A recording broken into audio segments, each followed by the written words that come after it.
Hey guys, welcome to Jeff's Life. I just wanted to take this time to make a video on our off-grid property, and I'm on my break right now. I'm waiting for my switch. Usually I have to sit here like an hour and a half every day to wait for my other trailers, because I take it from Elko and I bring it down close to Sparks. Well, it's exit 83. It's a rest area. And then I'll meet the other guy and we'll switch trailers, and then I'll drive. He comes from Sacramento, and I'll be going back to Sparks from here. But anyway, I've got about a half hour or so to do a little video, so I thought I'd do one on cell phone boosters. On our 20-acre property we just purchased, we are about a mile away from any kind of dirt road, off the dirt road. So when we rented the excavator to clear a path, we rented it for one day thinking we can get a lot done, you know. But a mile of clearing out sagebrush just to get to our trailer on our property, because we had to make it wide enough for our trailer to fit through. Those sagebrush can, I mean, I've seen them as tall as like 4.5 feet tall, you know, and they're difficult to pull out unless you have a tractor or like a skid steer. We used an excavator with a little push bar on the front, you know, the backfill bar, and it took all of the 8 hours just to get to our property and clear a little spot. I think it's like 1,600 to 2,000 square feet. We cleared that spot, so we set the trailer down on it. And I'll be putting out all these videos and showing you the process of what we went through, and I'll have a list of stuff, like in another video I'll have a list of goals that we have for our off-grid property and our homestead, and I'll be posting on that. But right now as it stands, okay, so when we got out to our property, we checked it out beforehand and we thought we had, you know, a bar for a signal. So we figured a cell phone booster would be good to get, you know, because they say as long as you get one bar, it'll shoot you up to like 3 or 4 bars if you have a cell phone booster. Well, where we're at on our 20-acre property, it starts like, we have to go over a small hill to get to it, and then it flattens out for about 15 acres, and then on the back half, I call it the back half because it's furthest from the road, but the back half, or the west side of our property, our 20 acres, it's another hill going up, and that's where eventually, ultimately, I want to put our house up on the top of the hill. And we thought about putting the trailer up there, and the other day we went to scope it out, and I made a little video. I got to put it all together. We went to scope it out, and it's just not going to be possible to put it up there without making some major roads going up to the top of the hill.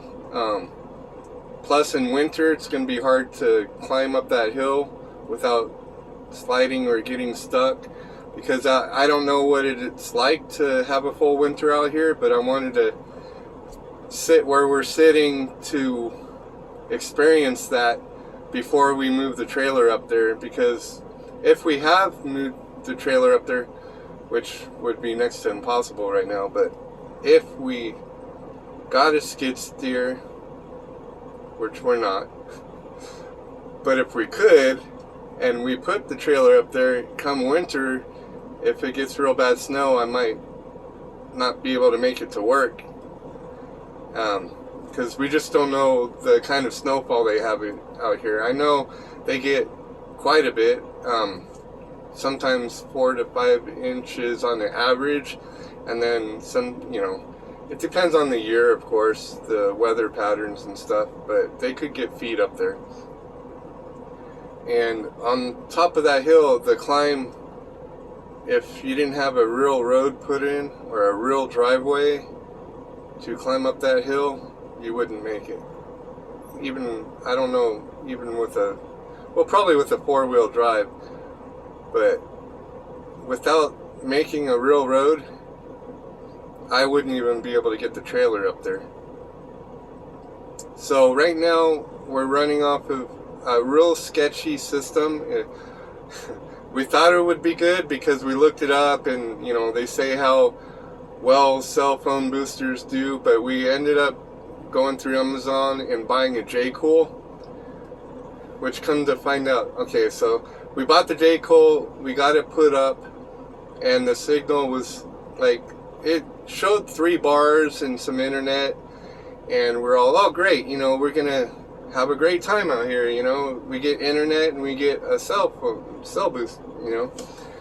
And so we didn't think we'd have much problem with our signal, but like immediately when we got the booster up, because I bought 2 extension poles, so I bought aluminum poles which were 10 feet tall, and I hooked them together to make a 20-foot post, and I put the booster on top of that, and we set it up the way we were supposed to, and it says the internal antenna should be facing the opposite direction of the outside antenna, so we made sure that was correct, and it comes up at 3 to 4 bars. Oh, you know, wonderful. So now we have cell phone and internet, we thought. But even though it shows those bars, it kept like buffering and dropping us. Okay, so our cell phone plan has unlimited megabytes, no, gigabyte, unlimited gigabytes, or I'm not a tech, but unlimited megabytes or gigabytes, whatever they call it, unlimited for 150, and then after that you still get it, but it slows your speed down, which we didn't know. And there's no plan that you can keep a high-speed internet access on our cell phone plan from Verizon.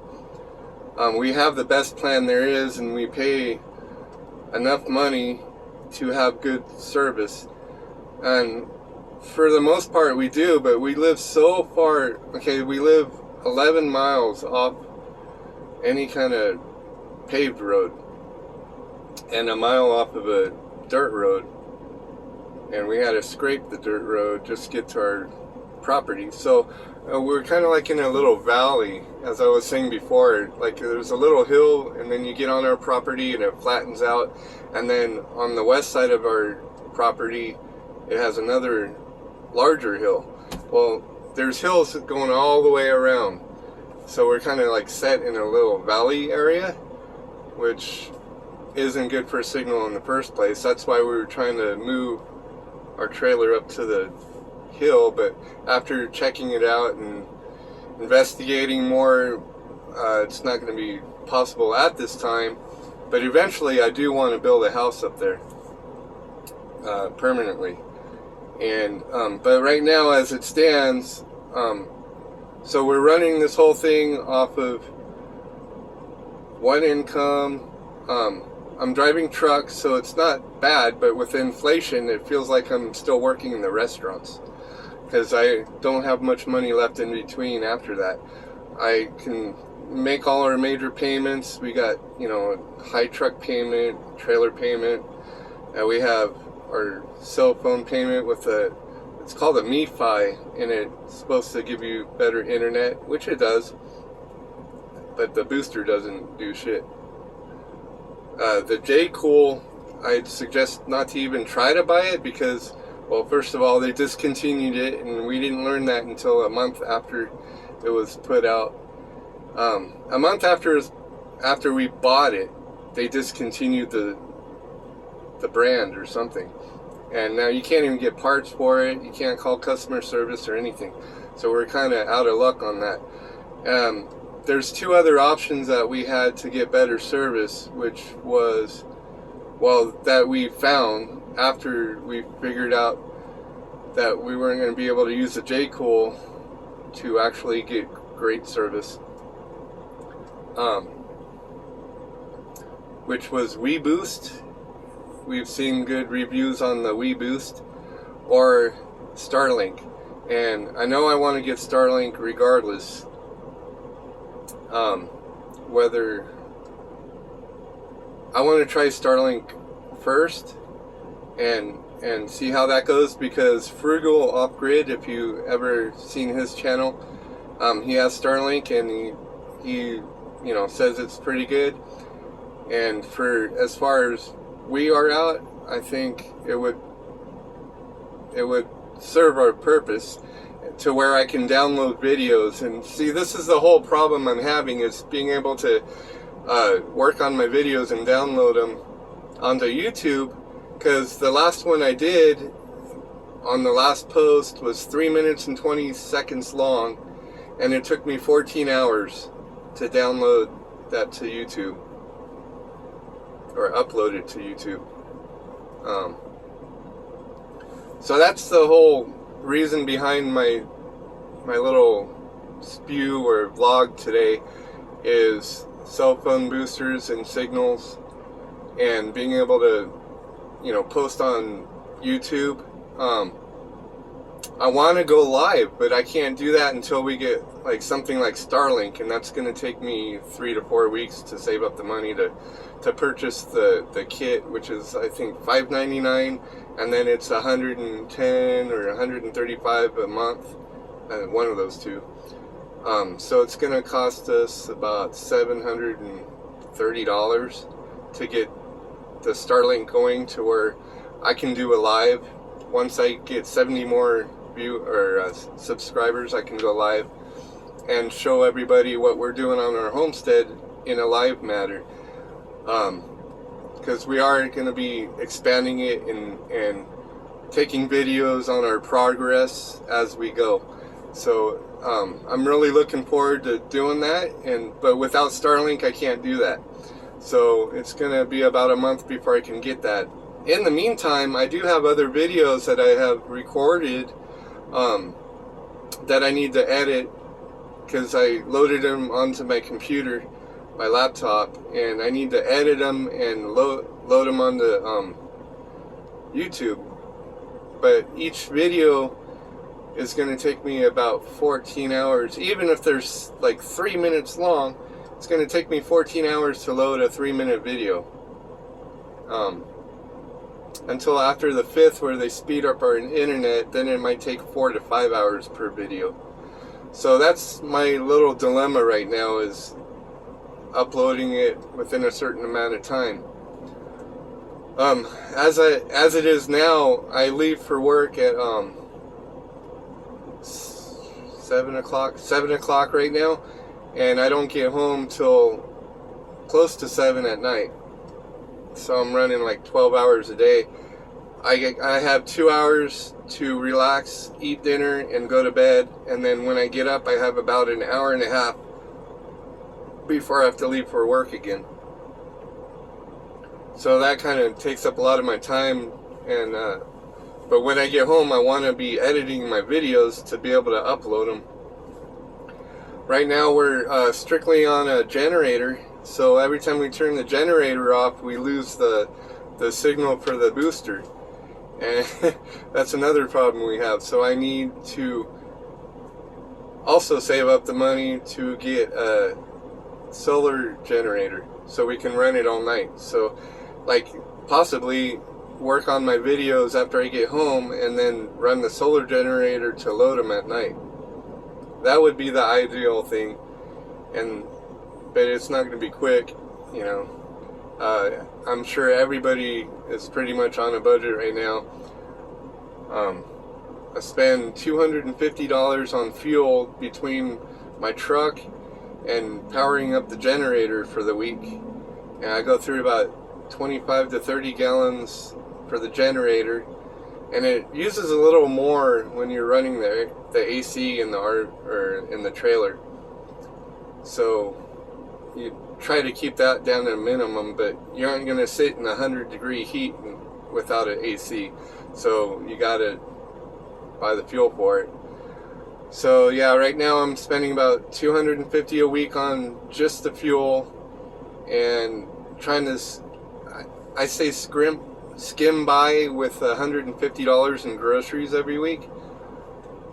what you could have like got 10 bags of groceries a year ago, now you can only get 5 bags for that amount. And I'm talking 5 bags of groceries with 3 or 4 items in it, not even packed. You know, that's ridiculous.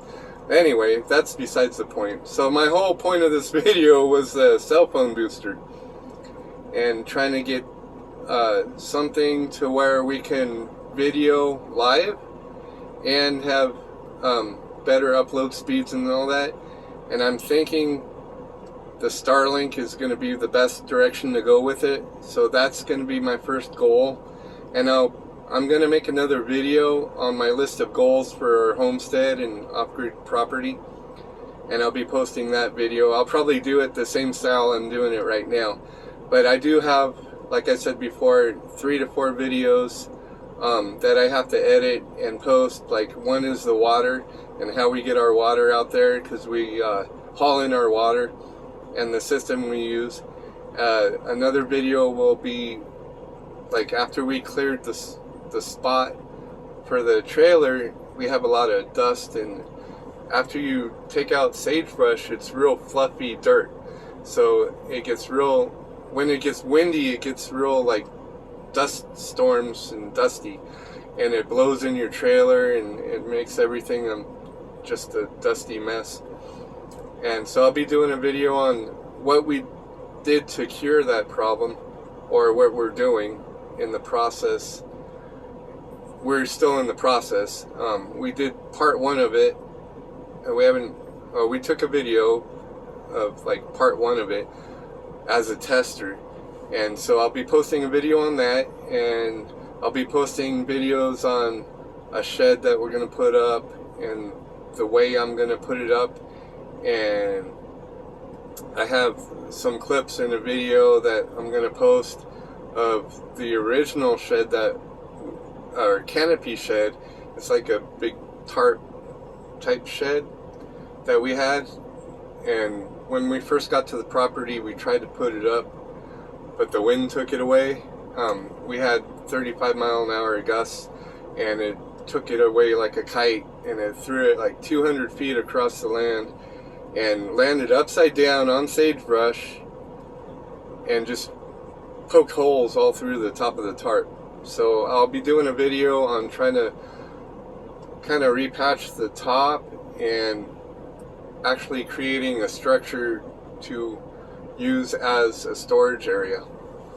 And that's the first major thing we need to put up, is like a storage shed type thing. And we're going to use the frame that we got from the original tarp shed that we purchased for over $300. So we purchased a bunch of metal pipes for $300. Anyway, so I'm going to cut this off right there. It's over 18 minutes, and I don't know how long it's going to take me to upload this, but since it's a full-on video, no edits, I'm going to try to upload it while I'm on break here and see how that works. If it uploads quickly, I'll probably be doing more of this until we get our Starlink system that we're planning on getting. Might take a few weeks, 3 or 4 weeks, but eventually we'll get it. We always put our mind to something and end up accomplishing what we need. So until the next video, you guys all take care, be safe, and do what you love.